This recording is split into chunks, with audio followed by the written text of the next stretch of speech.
Well, thanks for coming out for, this is our second edition of our Cougar Coaches Show, brought to you by Urban Chestnut Brewing here at Global Brew. Joe Pott, voice of the Cougars, happy to be with you here as we're going to do this a little bit more regularly now. We've done our preseason edition, did that back in October, and now we're going to get into doing this a little bit more regularly with our coaches and some student athletes. We're really excited to kind of resume our coaches show here tonight, and I'm glad to be joined right now by the head women's basketball coach at SIUE, Samantha Quigley-Smith. Coach, thanks for joining. Yeah, definitely. Great to be here, and this whole concept is really exciting and fun, so just be able to get more fans out, more people, supporters of the program, to be able to hear the inside scoop. I think it'll be really cool, too, as we get into conference play, which, you know, lends itself to that routine of the Thursday, Saturday, and now we'll add in the Monday that we get to kind of chat about last week, look ahead to the week that's come, the week upcoming. Yeah, and including players. That's really cool to be able to hear from them and their experiences. So much of what we do is about the student athletes, so to have them here, get to know them a little bit, it'll be a lot of fun. I am looking forward to some good stories too, because there's a lot of stories that I don't know that I find out, so I think that is going to be a really fun part of this. The players probably have a lot of stories. That's what I mean, right? Yeah. Like, exactly, and I think everybody is excited to kind of hear that and get to know. I think I hear that more than anything, and you probably do as well, right? We want to know more. We want to know more about the players. More about the players. Yeah. Like, we can look and see all the stats we want, but we want the good stuff, all the fun stories. Yeah, for sure. So we'll get into that, and we have a chance to do that a little bit later on. We'll do that in our second segment tonight, as a matter of fact. Let's look back at last week, starting, of course, with the road game at Michigan. And I know, obviously the result is not what the plan is, but there's so much more that goes into a team like yours, a team from the OVC, an SIUE team, going into a Big Ten environment and playing a team like Michigan, and it's not an accident that you've scheduled this way. Yeah, definitely not. And so much of those experiences are about preparing our group, for a win in our conference championship, and now turning around and going into an NCAA tournament game that's going to be really similar to a venue like that. And we had a really great experience at Michigan the day before, and then even the morning of, after our shoot around, we got to go into the big house, and that was right after their Ohio State game that Saturday before, so they were kind of cleaning things up, and there was still snow on the field, and so we got to actually go out onto the field. We threw some touchdown passes to each other. That's fantastic. Yeah, and that's a kudos. I'm getting chills. That's all. I would like to do that. And that was just like a kudos to the Michigan staff, because they actually allowed us to go in there. They had one of their assistant director of operations take us through there. So just great, just from a home staff standpoint, being so accommodating to us, and on a game day too, and right before a game. So that was a really cool experience for our group. We had a couple great Michigan fans. One of our juniors, Molly Sheehan, is like a diehard Michigan fan. So for her to get that experience, I told her she was on another level of excitement, and now she needs to bring that every day. Right. And envision the Vidal Bean Center and First Community Arena like it's the big house, and then that'll be some great energy. That's good. Now you've got something to use. Definitely. That's fantastic. What do you take out of a game like that? A game that, frankly, it does turn out to be lopsided in the final score. What kind of things do you take as a staff, and do you try to impart on your student athletes? Yeah, just little things. One thing we've really been focusing on is our starts of the games, and that was one of our best starts. I think middle of the first quarter, it's a 12-12 tie game. Michigan calls a timeout, takes all their starters out. So just little aspects of the game like that really propel us into a great direction. And obviously they have so many tools and so many weapons from a scoring standpoint. So made things difficult for us after that. I think then they went on a 19-2 run, but it was a really great start for us. And so just proud of our group to come in there with that type of energy and excitement. You take little things, I would say. For sure. So then we get to yesterday's game against Northern Illinois, a game in which I thought, honestly, start to finish, top to bottom, just an all-around very good team performance. It felt to me like the game was managed very well by the student athletes? I don't know how you come out of that. Yeah, absolutely, especially down the stretch. You know, we've had these experiences so many times this year. I think if I've counted right, 5 different occasions where we've had really close games, you know, within that 10-point range in the fourth quarter. And so for our group to come out on the other side of that this time, I think that was probably our most full, complete game from start to finish. And what a start. You know, I don't know what the record is in the first quarter for SIUE, but we got to be up there in terms of scoring output in that first quarter. So another really, really good start for us. Yeah, 27 points yesterday. You get a ton of people involved in the offense yesterday. I mean, I'm looking at a stat line. Someone that jumps out is Olivia Clayton. 5 assists, 3 blocks, 7 points. I mean, just all around. Just those are the kind of stats that, you know, propel you to a win. Yeah, absolutely. It's contribution, and it's not just scoring. It's sure. Rebounding. It's sharing the basketball with each other. So all those different things. And Olivia comes off the bench now. And so to have that type of energy in life with, you know, a 6th woman that comes off the bench, and now your play doesn't decrease at all. You know, you're elevating your play with someone like her. So just really proud of her. You mentioned it, and you've mentioned it earlier this year, you know, as you continue to take steps and you're looking to build towards OVC play, but to get to that fact, to finish a game like that yesterday, I always think it's odd, you know, you've got to go into the film room and convince your group of girls that, like, yes, the final score went against us, but we did things really well. So now you have a game that goes the other way, right? We did those same things really well, and here's this tangible process, you know, coming to fruition. How much nicer is that, I guess? Yeah, I mean, it's very nice, obviously. But you feel the journey and everything that you've experienced the last few weeks kind of coming to a turning point of, okay, now we're heading in a really great direction, because now we're learning, and now you're seeing the success come to fruition here in an actual game setting. And that's a really, really great program. I've got a little bit of history with their coach. She was previously at Lewis University, same place I was at. So, you know, I've known their staff for a while, known how they coach and teach, and they're a great 3-point shooting team. So for us to hold a program and a team that's been shooting in the top 15 in the nation and only make 8 threes, you know, that was pretty great for us from a defensive aspect. Fantastic. Great week. Like I said, I know that there's so much more that comes out of that Michigan. I didn't know you got to go to the big house. I thought that was really cool. Oh yes, check our social media. You can see that is you can awesome. see a few touchdown passes. That is totally cool. Yeah. So, well, we'll switch gears a little bit here. We'll let you relax a little bit. We'll get KK up here, and we'll see you back here in a little bit. Okay, sounds good. Thanks, Coach. There's Coach Samantha Quigley-Smith. We'll take a quick pause, and we'll bring KK Rodriguez up in just a minute.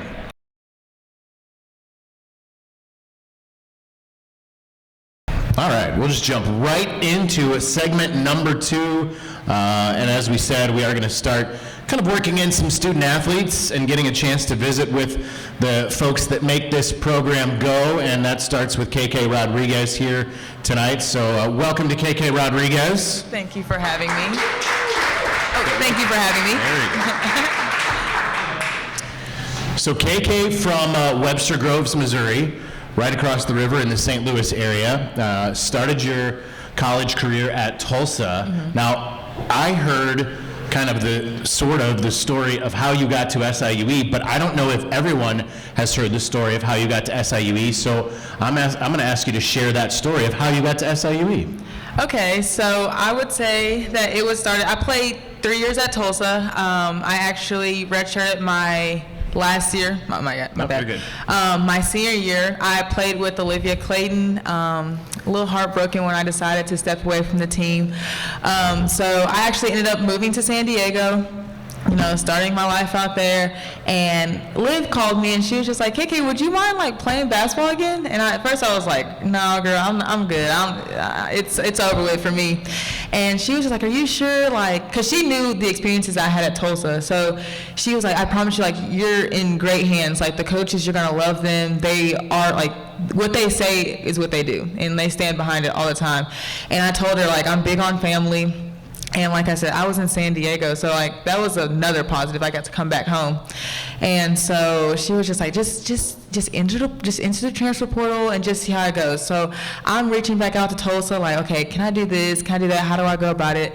And so I finally was able to enter the portal. So then that made it to where I was able to like communicate with them and everything.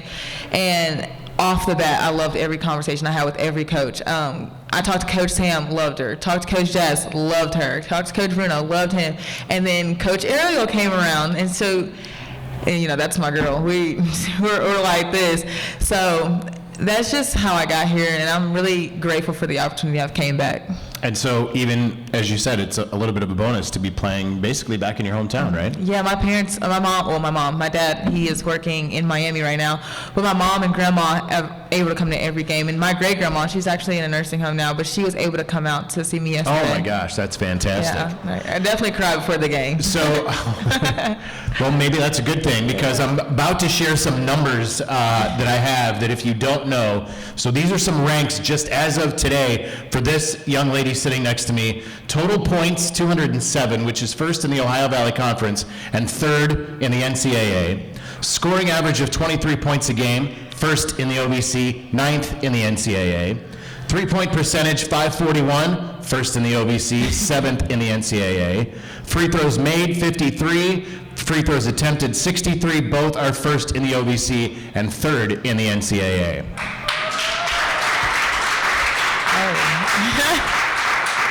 So what's been the secret this year? What has allowed KK Rodriguez to have such success?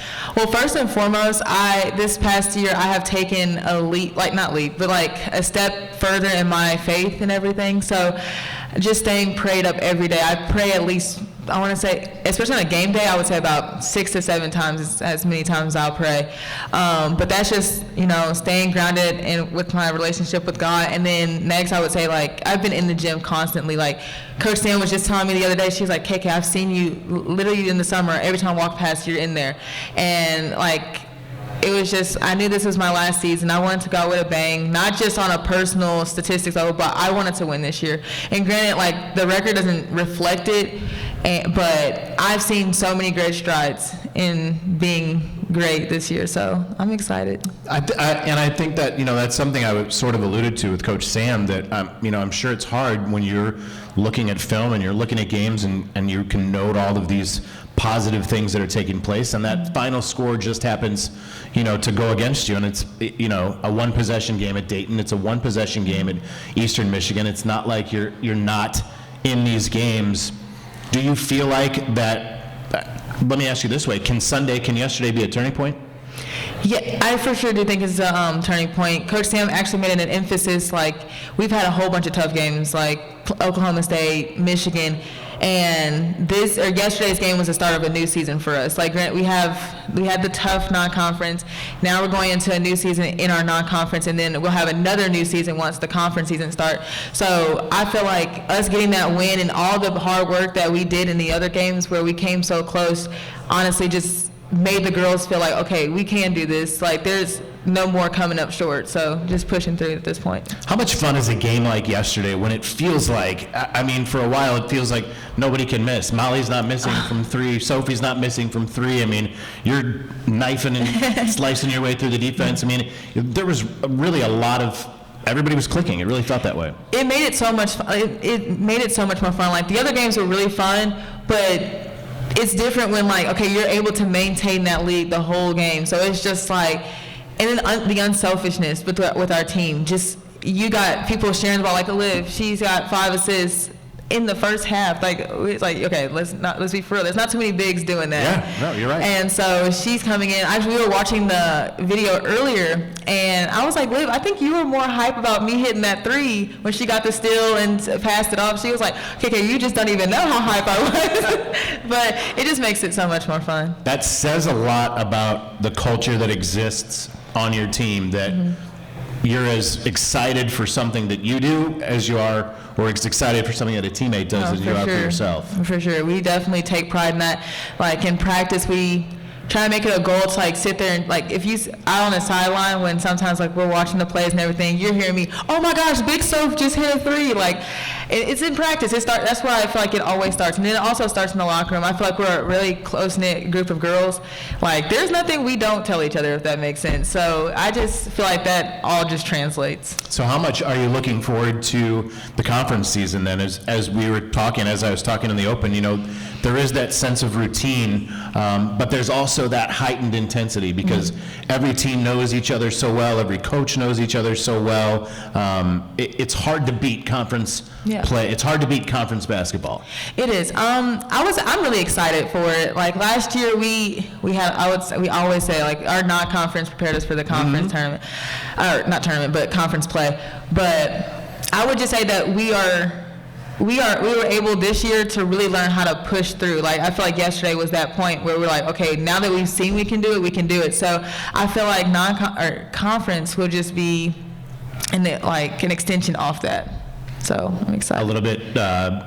It might feel a little easier. Yeah, maybe. Just a tad bit. It's not Michigan. It's not Oklahoma State. Right. No, there is a little bit of a difference between Michigan and Tennessee Tech. No, for sure. It is. What goals do you have? I know you said you want to finish strong, that this being your last year. Specific goals for you or for this team as you get into the last few months? I would say that for me personally, just continue to do what I'm doing. Like the points are nice. Don't get me wrong. Being recognized nationally is very nice. But I want to also just do what my team needs me to do, whether that's score the points, play defense, rebound, whatever you need me to do, run into some more chairs, I'm down to do it for them. We've seen all the wraps that are on your leg, and we don't need you to run into any more chairs. We're gonna pray that that's in the past. But I'm just willing to do anything. But also, like from a team standpoint, the goal is to win the conference championship. I'm trying to go to the NCAA tournament. That's the goal. I like it. KK, thanks so much for coming out, for joining us here on the Coaches Show. Thank you for having me. That's KK Rodriguez.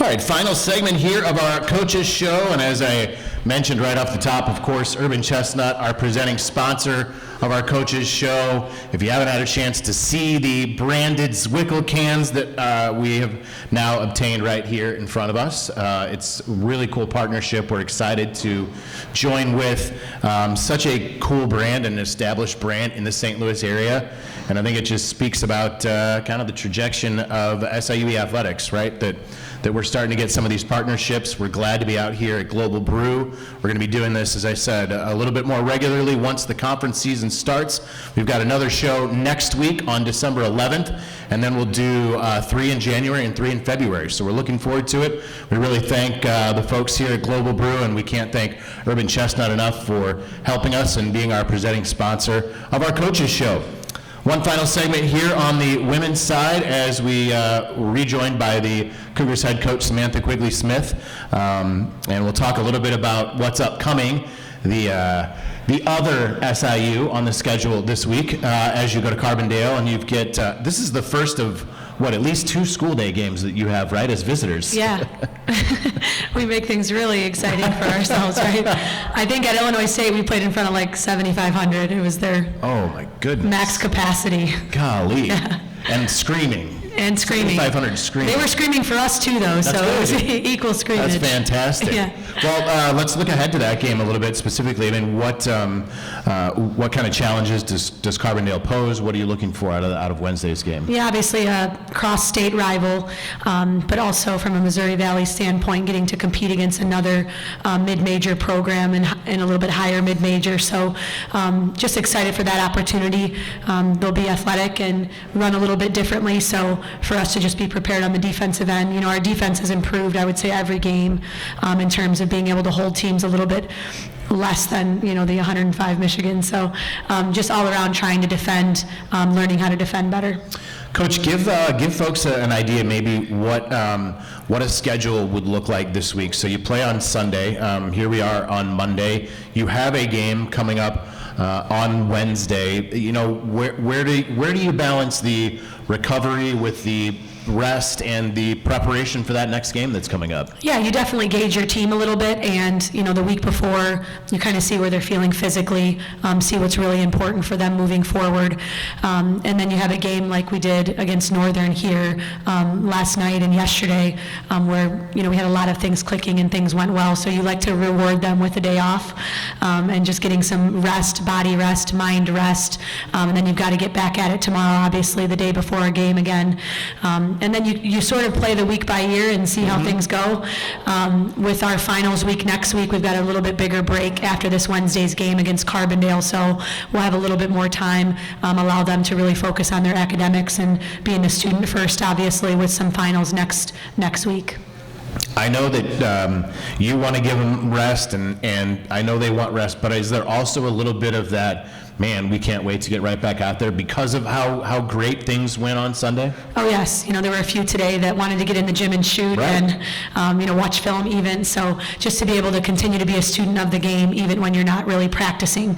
I think that some of the best players are players that not only get in the gym and work hard inside of practice, outside of practice, but it's the ones that study the game, from a film standpoint, from a scouting standpoint, getting to watch a team ahead of time.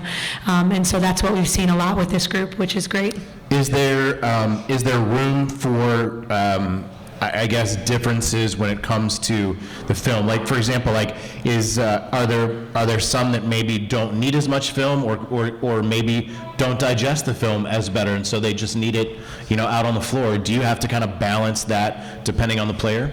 Yeah, I think every player is a little bit different in terms of how they learn, but film is a great indicator for everybody. Yeah. And it's one thing that this group has been really religious about when it comes to going in, sitting down with a coach one-on-one, whether it's clips or it's just game flow. Our starting point guard, our freshman, Ava Stoller, today we watched game flow, and so she just got to watch that second half and how she can contribute, and she made a great comment one time. I had said, like, you should pick up the ball in transition, and she said, KK told me to do that in the game too. So KK obviously leading not only from a scoring standpoint, but just teaching a younger player. So when you're watching something like game flow, like literally just start that second half, oh, yeah, and comment as the game goes on. Yeah, definitely. And we actually listened to the broadcast this time. Sometimes we keep it silent, but just so she could hear some of the things. One of our alumni, Micah, was on the broadcast with Randy, so it was cool for her to hear from her a little bit. Micah's gonna join us for a good majority of our home games. We're really excited to have Micah on board. Really just to get that perspective from our standpoint of someone who's been in the huddle, right? Like, yeah, literally the same huddle. That's exactly right. The same bench, the same locker room. So really great to have her joining us. It adds so much to what we're trying. I mean, because quite frankly, I look at our job a little bit as informational, but also entertaining, and I think you need that expert. I need that expert. So. Yep, definitely knows the game a little bit from a different perspective. What other things? What else are you doing? Kind of in this week, because you'll have Wednesday. Then you have lots of time, and again, that becomes like rest versus rust, right? Yep. Like. Yeah, I think rest is part of it. Not only that, but treatment from an athletic training standpoint, athletic performance. We will do a little bit more lifting. This is a time period where when you have more days off, you're able to throw a few more lifts in there to be able to keep them strong and maintenance-wise. One thing we do a lot of too is like a yoga stretching session. Do a lot of ice tubbing, cryotherapy. They do some dry needling in our athletic training room too. So those are some really great resources that our women utilize every day.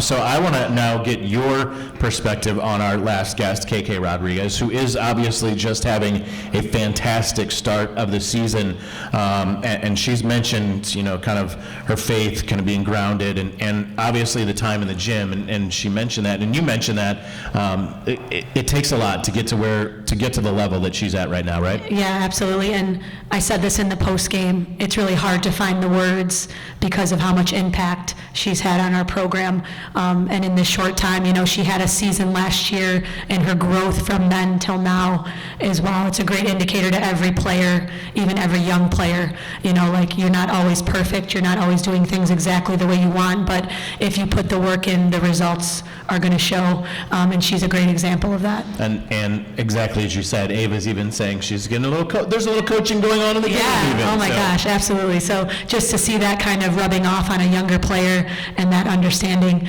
And I think the gym rat mentality, I think that's also rubbing off on our entire group. There hasn't been many moments, I think, as a coach where you haven't had time to rebound for everybody, and that's the situation we're in right now, which is really special. KK mentioned, you're kind of taking this season in segments, right? You've had this first part of your non-conference season. You've still got a couple of games to go before you get to that OVC season. You can take some steps, right, before you get to December, before you get to the end of December. Oh, definitely. And I really think our first season, it all started with Italy. Going to Italy and having that experience together really helped us grow, become really a close-knit group. And now leading up to this, these next couple seasons, we're kind of calling them, and chapters. We've been talking about writing a book, like this is a book, right? And beginning of the season, preseason is a chapter of that book. Beginning of the non-conference is a chapter. Now we're moving into a place of getting ourselves prepared and revved up, some momentum going into the conference season. Is this where you kind of look and you can kind of see the light going on for some of them? Because I'm sure that you've said that, hey, this trip to Italy is much more than just a couple of games and some history. It's going to help right down the stretch, and now it's sort of like, oh, that's what Coach meant, right? Yeah, absolutely, especially like the younger players, the Macy Sylvie, Ava Stoller, even a couple that joined us, Hallie Smith, obviously, that starts for us now as a post player, and then a few off the bench, Molly, Bree, Czar. I think some of these things are like, they're seeing, oh, wow, this is why we've been doing this, Coach knows what she's talking about. No, but like, just the work, the work in practice, outside of practice, to see some of these results, you can see them just get excited about that. Sure. So. Well, Coach, thank you so much. Thanks for bringing KK along and for entertaining us and telling us the good stories about Michigan. I really look forward to doing this again, and of course, we only have to wait a week this time. So good luck thank you so much. against Carbondale. Yeah, and our next home one, too, just to point out, is right before Christmas. So we play a game here against Harris Stowe on December 20th. So we'd love to see a lot of people out for that one. Absolutely. There's the Cougars head women's basketball coach, Samantha Quigley-Smith, with us. Thank you. Thanks, Coach.